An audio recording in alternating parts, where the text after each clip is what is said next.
Welcome to Excelsior chess, and we have an interesting position which was played recently between Sargassian and Christiansen. Now, what's fascinating about this position is how the position proceeds from here.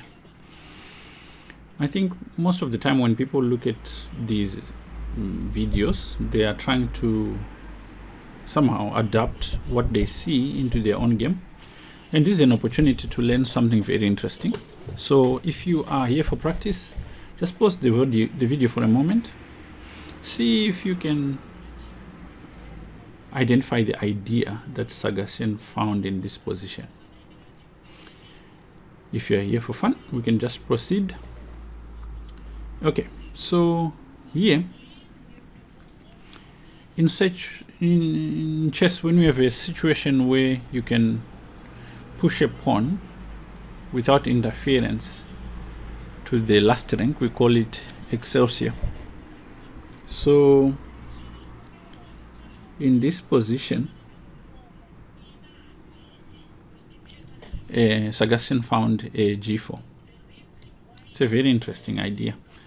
The point is that the knight under attack cannot move because let's say it moves here to h6, there is rook e7 mate.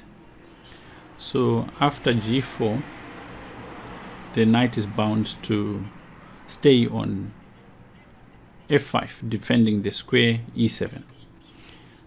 Black goes bishop b5. The idea is to play bishop b7 check, exchange the rooks, and he's at least gotten rid of the threat of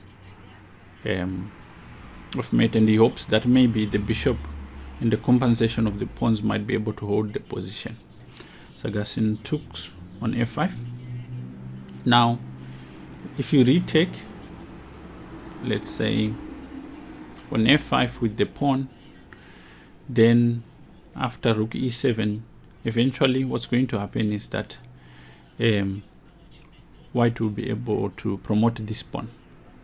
So here black goes bishop b7 check, which buys him time to capture the rook.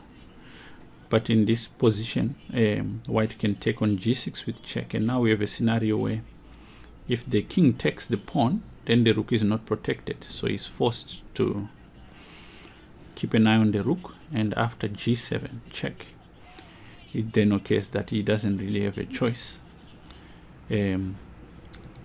But let's say he plays a move like king f7, rook takes e8, and now if king takes e8, then the pawn promotes and white wins. Very nice move, actually a very nice sequence of moves. To imagine that this position, the first sequence started from here. Beautiful game.